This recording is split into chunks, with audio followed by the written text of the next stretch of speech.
when you walk into a room, it's like, hi, we're Kandy Apple Redd. It's like, okay, yeah, that's nice. Great. Let's see what you got. Yada yada yada. Okay, these are George Clinton's granddaughters.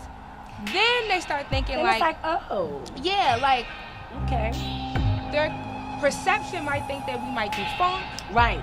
And, you know, I might take my wig off and fling it around. Right. I don't know what they might think. Yeah, you know.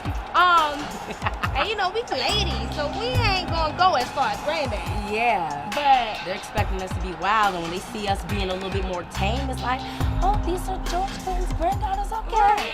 Yeah. Okay. And they always think we're going to look like funny looking, too. Yeah. Well, I'm the dramatic one. I come with all the dramatics, you know. I'm the alto, you know, I'm good at the harmonies.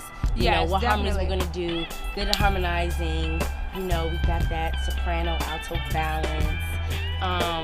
And yeah, I'm the one with, she's the sassy one, I'm the dramatic one. So, you know, yeah. 2 different vibes. You know, I'm just the one that's more full of, I have a little more attitude, you know. As far as vocally, I'm the soprano, so I sing higher. Yeah. And when it comes to our writing, yeah, she's the.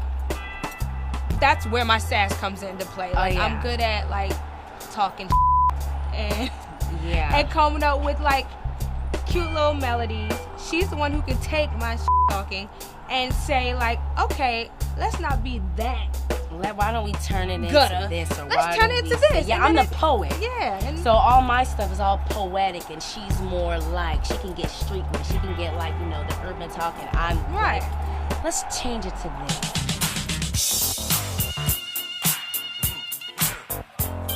So I grew up with Granddad, and growing up, I honestly, and I would say the same for T, we didn't really, because we see him in such a different light, we didn't really realize what he was, or how big he was, and what he brought to the music scene for me, I would say until like later on, you know. And so seeing everybody like growing up and being like, oh my God, George, it really didn't click until later on. And, you know, once we got a little older, it was like, oh, wow, Granddad is this. You know, how we see him at home is not, you know, completely different. And then making that transition, like, to, you know, actually being in the group, I know for me and Tanisha, it's completely different because I'm stubborn. I kind of got into the band and I was huffing and puffing a little bit of, you don't want to do this. And Tanisha was like, I'm flying all across the world, you know, I'm doing me, I'm a star. And I was like, whatever. You know, it took me a minute to come around and get comfortable with it, so yeah. Are we from another planet? You know, well, what would you say? I don't think I'm from another planet. I think I'm from the same planet as a lot of people, you know what I'm saying? I might just be a little bit more vocal about it, a little bit more, you know, like real with it. People don't be trying to let you know what planets are from. They be trying to be all like, no. Right. We gonna be us. We gonna be us, you know, and I think that's cool. So are we from another planet? I don't think so. I think you'd have to ask one of our friends. Yeah. They might say something different. They might be like, But I think I'm pretty out there.